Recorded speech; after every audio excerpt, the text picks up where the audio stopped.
welcome back to my channel. Yes, welcome back to my channel, guys. Thank you very much for clicking this video. Thank you very much for taking time out to watch me do what it do. Yes, do what it do. So today, as you can see, we have a full face because we're doing a wear test. We're doing a wear test on this, but if you'd like to see how I achieve this look, well, what products I use, also you would have stopped by the title of this video, please continue watching.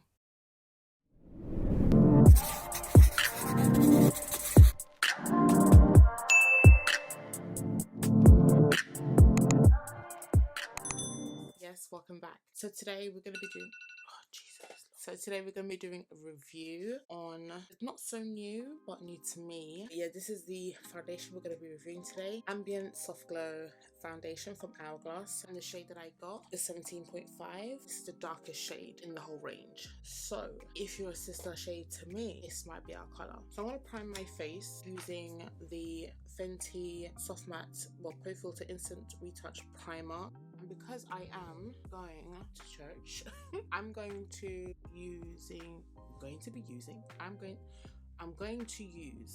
it's too early. It's actually 7:55 and I have less than 40 minutes to get ready. So we're going to go into our holy grail. It's almost like a primer and it's like a color corrector as well at the same time. And I just want to have longevity. I'm not trying to change the integrity of the foundation. So yeah, let's get into this foundation. So this is it out of the packaging. It does look a bit light. Obviously it's like a frosted kind of like glass component. So this is Ambient Soft Glow Foundation. It says after applying primer, apply foundation to the center of the face and blend outwards using the Ambient Soft Glow Foundation brush, as if you decided to buy it, at £45. Gently buff into the skin and build until desired level of coverage is achieved. So we're going to go into it now. I'm just going to use the back of my hands to, ooh, on camera she looks very orange. I'm actually scared right now. I'm thinking of using either my Smashbox brush or my It Cosmetics brush.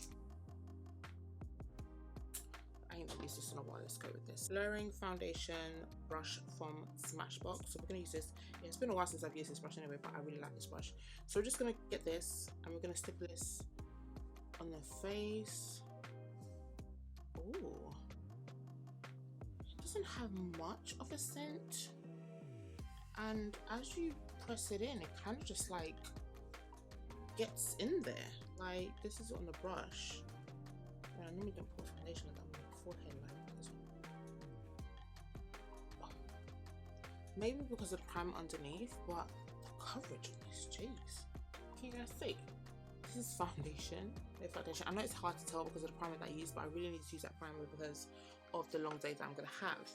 So I'm gonna use it like any, I just pumped another 2 pumps by the way at the back of my hand. I'm gonna use it like any other foundation that I have because it's supposed to give a nice glow. So if I was to use a different foundation today, I would be using like the Samarix Blur Balm that Blur Balm Jesus. I would use it to prime because that's what I've been doing. So I want to see how it works with what I have and not feel like I have to change up my routine too much to suit a single foundation. As per usual, we're going to use our little setting spray method. So I'm going to use the All Nighter Vitamin C Cactus Flower Water Long Lasting Makeup Setting Spray from Urban Decay. It's a bit washed out because of the lighting. And then we're just gonna stipple it in. I'm just gonna press that foundation all the way in. That's right. I actually started filming and forgot to put my mic on. And I was just rambling because I don't want this review to be too long because it's just a foundation.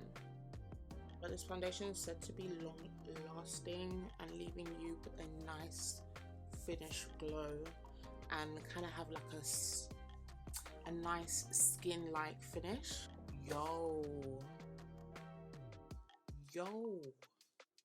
Other than the fact I do look orangey, I think it's all gonna come together once I get my face together. Oh, I really like this. What do you guys think? Oh, I like it. It's very, very like skin-like.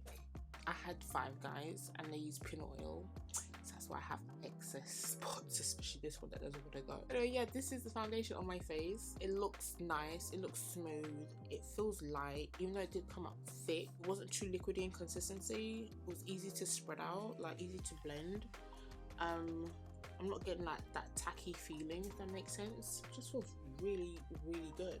So what I'm going to do is I'm going to do the rest of my face and come back with a finished look, and then we can just go through a few of the specs. I'm actually going to do a wear test, so probably about 6 hours. So let me go do the rest of my face and come back, and then we can finish this video. I really like it.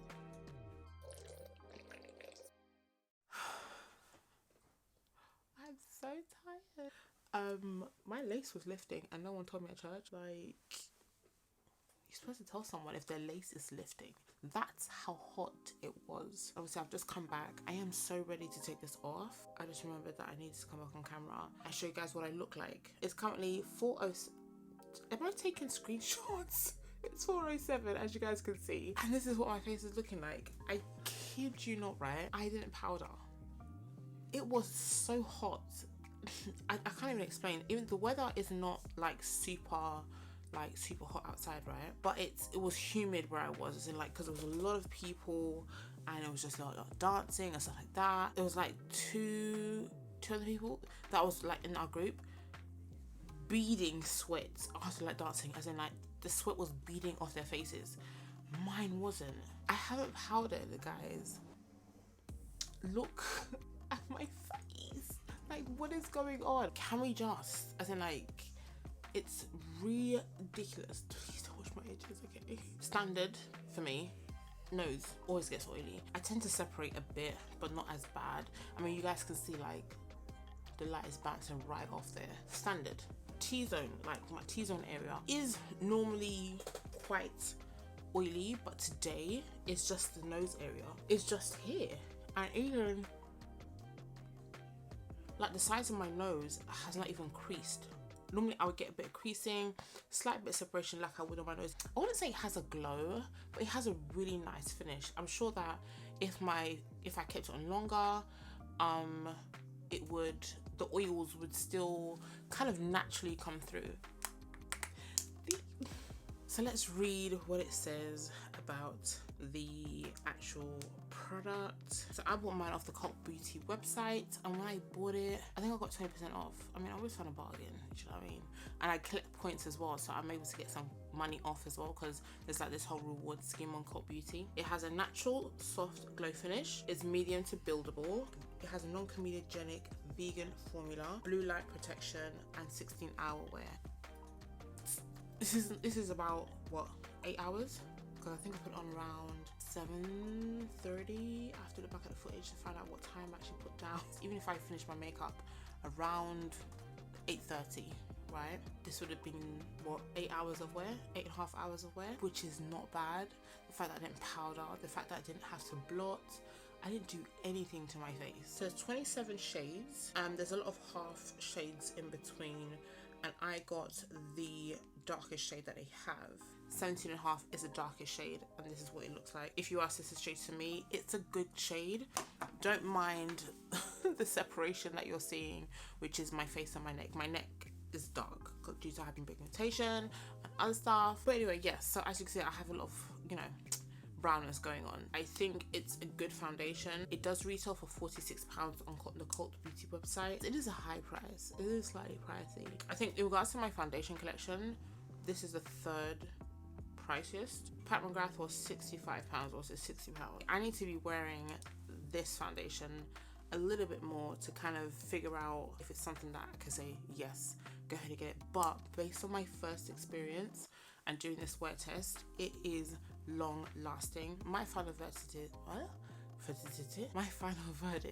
is that it's a good foundation. In regards to finding your shade, oh Lord, finding my shade on the online, this shade looks darker obviously online. The way they did the swatch, it looked really dark. I was very close to getting, I think 16.5, because I was thinking, oh, 17.5 is too dark, when in fact it's not. I don't think I would do another foundation from them unless they increase their shade range, because that's one thing they need to do. Hourglass, if you're watching this, you need to increase your shade range, okay? There are darker people than me and you have no shades for these people. It is now 2022/23, as in it's just round the corner, and you guys can't expand your shade range to match these people? Like, come on. The times are moving. You guys need to do better. And there's one thing to actually extend your shade range, and there's another thing to actually get the shades and the undertones right. So this is supposed to be 70.5 is supposed to be a neutral, deepest neutral. It don't look that neutral to me. Again, obviously I use a lot of concealers and powders and stuff like that. There's nothing about this that says neutral. Does it say neutral to you? It's very warm, okay? But anyway, guys, that's the end of my ramble. That is the end of the video.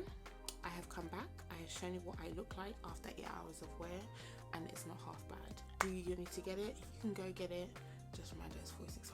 Thank you very much for staying to the end of this video, and I'm gonna go now. I'm gonna go eat, I'm gonna have a nap, and then we'll cook later. Thank you so much for staying to the end of this video, and I shall see y'all in my next video. Toodles. Yes, it's time to go. I'm tired. This dress is actually really nice. Oh, I'm wearing the right bra, but you still look fabulous.